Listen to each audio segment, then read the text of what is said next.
Guys, we're back on Nintendo Treehouse Live at E3, and we have a special game for you today. I am Eric, and this is Terry, and we have two representatives from Ubisoft to show you Mario plus Rabbids Kingdom Battle. So with that, let's jump in. You guys, take it away. Sure. So thanks a lot. It's a pleasure to be here. Yeah, thanks again. So we're super happy today as well because we're going to show something special that we didn't show anywhere else. So it's a first as well to reveal that today. So we'll do it step by step, but yeah, we wanted to give love and more content as well, and just a sneak peek into the storyline and even a boss fight. So again, Mario plus Rabbids Kingdom Battle is a tactical adventure with the Rabbids and Mario. And already we see a new character on the screen here with Luigi. As in the first part of the demo, even yesterday that we saw, we're about to unlock Luigi, and now it's done. So yeah, so we'll jump a little bit later into the first world. So it's still the beginning of the game, but we felt it was a cool spot to show a bit more advanced elements compared to yesterday. Yes. All right. So that's one of my favorite things about this game is how deep it is. Yeah, so we're super excited to show those elements, and you'll see it's a nice wrap-up like yesterday, but this time with some new elements. So yeah, so that's the Jenga tower that we call. The sun is going down, and it's at the end of the first world, and we can talk about a bit more about the verticality of it. Yeah, this one was it's nearby the end of the first world, and it's really quite different compared to the rest of the game, because instead of being developing horizontally, it goes up vertically. So it's just a small proof of the mess, the twist in the Mushroom Kingdom that Rabbids Arrival created. And it's a very interesting level design, because you know very well that in our game we have weapons that can use special powers that we call super effect. Right. So you can plug into the weapon those super effects, such as the bounce and the push. So being this a tower that is almost about to crumble and goes up into the clouds, it's super easy to use one of those power and push or bounce enemy out of boundaries. But the fact is, even the enemies can do it on you, so you have to watch out. And when players will arrive at the top of the tower, they will see that there is something strange, like, there is a chapter in front of them with a scroll that is gold and black, so maybe something big is about to begin. So in that case, it's better to be prepared. And what Xavier can do is go inside the Battle HQ and set up his team, select the weapon, and have fun with the skill tree, which is going to be fundamental. Players can also decide which kind of heroes they can select, and as each hero has its own ability and skill, it's fundamental, we'll say. No? I don't know which is your preferred team, Xavier? Yeah, I already started to select it. I really like Luigi. Like Me too. We saw a little bit of that yesterday, but his health point is really low at this part of the game compared to, for example, Rabbid Peach. But he's really good from far and doing far distance damage. So it's a longer range guy. Yeah, and we see here, for example, Rabbid Luigi that we won't choose today for the fight, but started to have the Vampire Dash, 30 damage. So it's the highest dash damage that heroes have at first with this crew. But he also add Vampire effect, which the enemy become vampired, and then every time you hit the enemy, you get life. Even if Mario is shooting him or Luigi, you're gonna get life. So it's a life pool, which is quite interesting. So he's really this little guy. It's very strategical, because you use it on some enemy, and maybe all your heroes can shoot at him to recover part of the damage dealt on the enemy. Right. Yeah, so you'd want to, in your turn when you're in battle, like use him first, so you use that status effect, and then your other heroes could benefit from it. Absolutely. And then we have the second part of the preparation, like Davide was saying, it's all about the weapons, we have more than 250 type, and different weapons. So really went far into, putting different stats, different elements. Like, the bounce effect is my preferred bounce. Super effect, because it bounces the enemy away potentially of the battlefield, and you have added damage, and it's like in Mario Kart, when you get out of the road, and so this approach is just super cool. And if you add that to, I don't know, you burn the enemy, and then with your second character, you just bounce the enemy away, and it works on mid-boss as well, so it's really, it's awesome to see on the screen. Yeah, especially if you have certain enemies that are rush-type enemies and kind of rushing at you, and you need to keep that distance between them. Yeah. Absolutely, and you can use those super effects in combination with the techniques. So you may use a technique with Mario, which is called Hero Sight, that prepares Mario, meaning that if an enemy will move nearby him, he will shoot even if it's not his turn. So just imagine that you do the same with other characters. An enemy is moving, Mario goes Hero Sight, shoot the enemy, the super effect bounce apply, the enemy fly over the battlegrounds, enters in the area of reaction of one of the other heroes that shoot again, and maybe applies the burn effect. And as the burn effect is something that allows for propagation, you will see that if the enemy touches other units, they will start to propagate and run. And here we see a secondary weapon. Yesterday, my preferred, melee. Yeah, it's awesome. It's Mario's hammer, and you have a lot of them. Of course, it's locked so far. You have to unlock them through the adventure. But here it's a good example of a little bit more advanced elements. So, for example, your first hammer that you get on the game is good. The damage output is good. You have, you cannot use it every turn, but still, even with the cooldown, it's quite cool. But if you look at the second one here, not only it adds the honey damage, and glue the enemy on the ground for 30% chance, which is incredibly cool if you do it on a smasher, for example, because you cannot move anymore to attack your other heroes. But also what we see on the top right is what we call the good damage against something. And here it's the Ziggies. Plus 30 damage chance here to apply what you have on the Ziggy. So that's really cool, because it means if you have a lot of Ziggies around, by using this weapon, it can be very effective. So this is something you need to watch out, because every weapon has something different. So they start very simple, but then we start to add you can specialize, stats. Right? Yes, and as Xavier said, we had these elements of proficiencies. So some weapons are more efficient against some type of enemies, and some weapons are more efficient against the cover. So regardless of the type of cover, you can damage those even faster. Another example before we go on with the skill tree, that's the sentry. So Rabbid Peach can use a secondary weapon, sentries. And the big difference here is, if you look down there, 150 life point. So it's like a hero, a new hero. Right. It goes on. That, on your team. And it applies the push damage and push effect, which is great. It's not like the bounce. The bounce is really bouncing out and potentially out of the zone. The push could do the same. You could be push out the zone itself, but you can also push another enemy behind, so it's like a domino effect. Yeah. So it's quite effective here. So this little guy, this little sentry, can really go and really try to affect the enemy you target, and then just push everyone around with an AoE type of effect. So the cover damage is not really high on this one.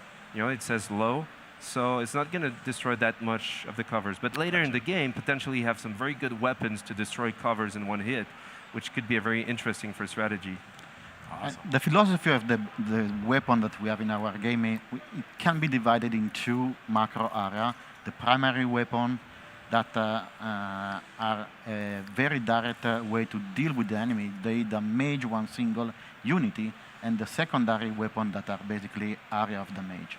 Once again, those weapons, the secondary weapon, works pretty well in combination, in synergy with some of the techniques that some of the characters, the heroes, will have later on in the game, such as the magnet dance, which is the ability to lure all the enemies around you nearby an area, and this is where you want to hit with an area of the mage weapon. Gotcha. And last but not least, the skill tree. Really important to do it before a big fight. So I'm going to reset here, because you can reset whenever you want. So basically, it's a good way to. So you see, the fight seems to be a big fight. You have a lot of covers and stuff. You even have covers that cannot be destroyed. So when you look at that, you can go back to the battle queue and adapt your strategy, your weapons, like we said, but also, of course, the skill tree. So example with Mario. So just quickly, we have move and attack, technique, and other elements that we can add as well. And which are very important, because you can change how much the character can move in the area of movement, or the stamina, or how much health will gain back when he will find mushroom in exploration, or the area of movement outside the pipe, the rabbit pipe that you can find in the battleground. So for example, here I have 40 orbs. So you know those orbs are what you get from fight. If you did very well in fight, you get more orbs. So as soon as you have orbs, you can start to spend them. So the very first element that Mario can do in his moving phase is an upgrade to what we call the stump jump. So basically, thanks to this, you will be able to do a team jump like before, but then stomp on the head of the enemy for damage as well. And it's another boost as well in terms of reach and zone of movement. So that's a very cool element. So you just upgrade it. Mario's happy. And starting now, you can do it in fight right away. Nice.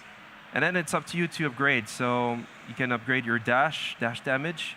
And as you proceed into the game, it's going to be more and more expensive. So you'll have to make choices where you want to put your points. So you cannot put your points at the end of the game over everything. You have to choose drastically where you want to go for each of them. So Mario can be very different from one player to another one. Right. And it's really letting the player experiment with the game. It's one of the key features that we wanted to have in the game. But also for the player that doesn't want to, they can press the autofill function. And so basically it's what we decided for the player, the best skills, the best tree, the best path. That's awesome. What's great about I'm sorry, go for it. So what's great about it is too, again you can reset it every time, and so depending on what battle you're in, you just set it to that current standard, so then you're able to counter for the environment, for the enemy. So it's great that being that you can change it every time. It's a great possibility of different varieties of battle. That's why we wanted to have, before the fight, really have a look into the battlefield itself so you can adapt. That's really The smart. difference with boss fights, you don't have this preparation phase it's really up to you to discover what the fight is. So you have to go in a way that you look at the battlefield and, okay, I'm going to try to go for that, but you'll be surprised with the boss because you don't know what's going to happen. That's what it's going to show. I guess we'll see what's going to happen here in a second. Yeah. So I'm going to buy the secondary weapon as well. This or you can trust the autofill. Or we can trust the autofill. So this feature is interesting if you want to go straight into the action. So you press Y, and the game says you want me to autofill the element. Of course, it's based on what we chose, depending on your rank and where you are. But of course, it's something that maybe is not totally connected to what you would do. But you can have this option as well. So let's go. Can't wait. Pretty excited for this now. Let's do it. So they just arrived on the top of the tower here, so we can talk a little bit more about the story. So Mario, and there is a strange guy there. Yeah, and Mario, Luigi, and Rabbid Peach just saw this little guy that we saw a bit yesterday as well. So he's actually the cutest threat ever. He's responsible for everything and all the enemies you see in the game. Why? Because he's able to fuse a white rabbit with something from Mario's world.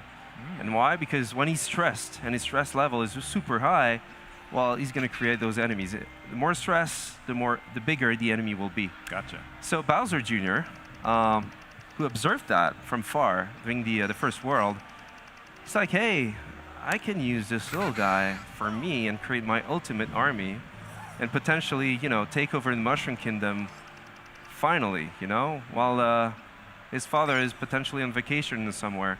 So he's calling him Spawny because he's spawning stuff. And he's going to test right now and even convince this little guy.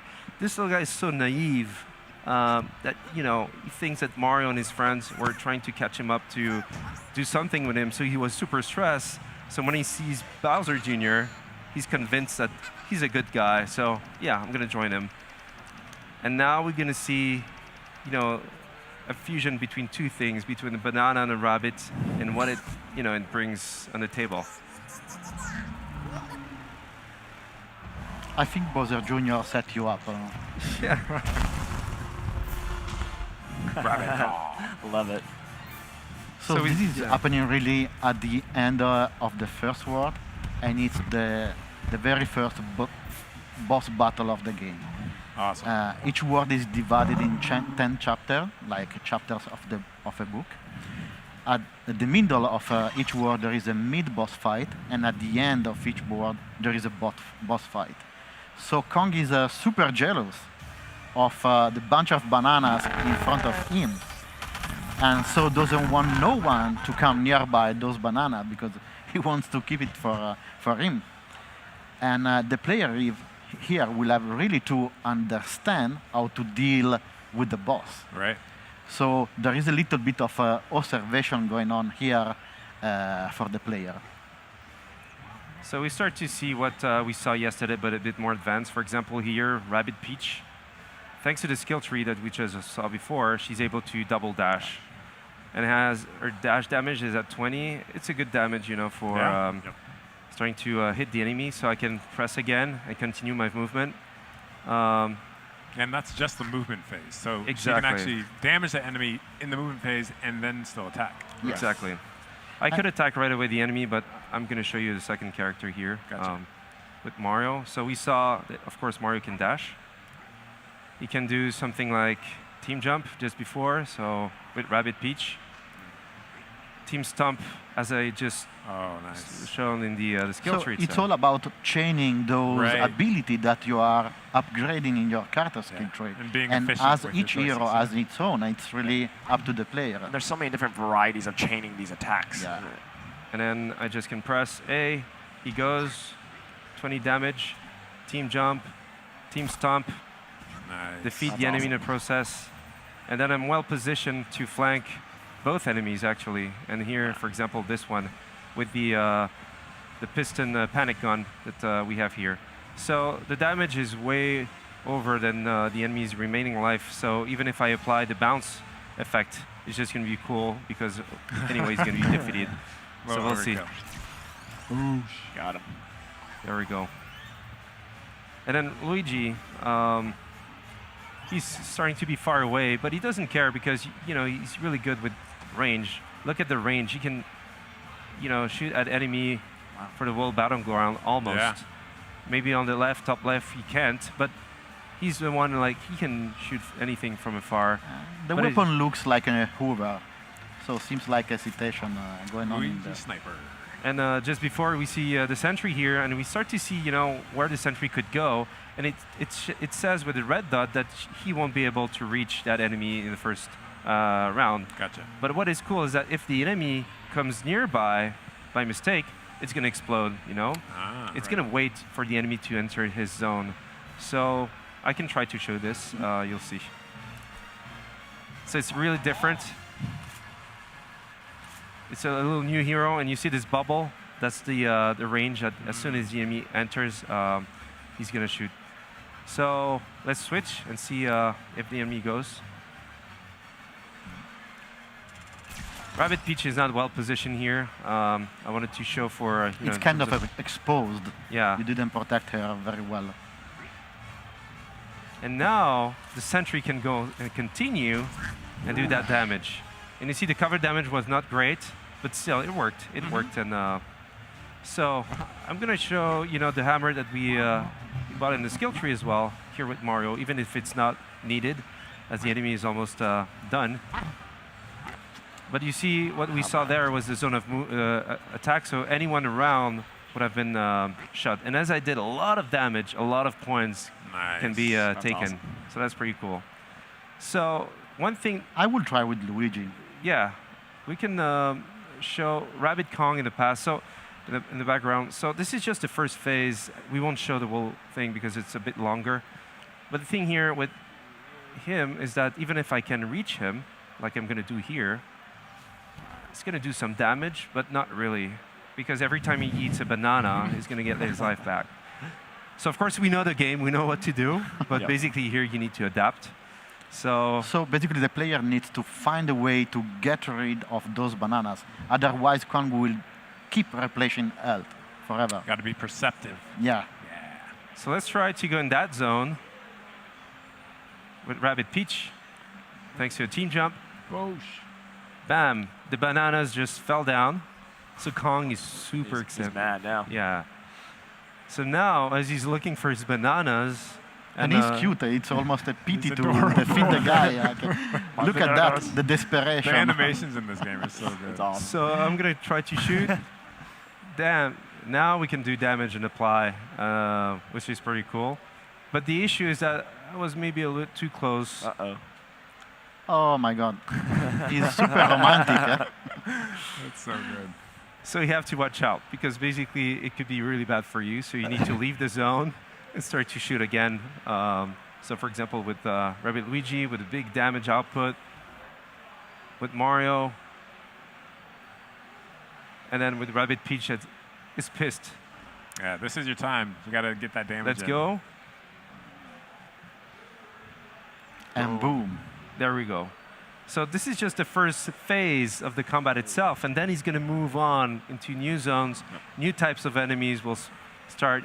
Those waves, if you're not behind full covers, you get bounced away, so your life starts to go down, out of boundaries, etc., etc. So, and that's something that we won't show more Right. because it That would was be too just much. the first phase. And this is a long boss fight. Yeah. It's around 30 minutes, I would say. Yeah, 30-minute boss fight. That's what I'd love to hear. That's so cool. All right, thank you so much for being here. It was awesome to show that. We're super happy. Well, geez, man, this game is turning out so good. I'm really impressed. So, Thank you. Thanks a lot. thank you so much for watching. Next up, we have an exclusive look at Super Mario Odyssey.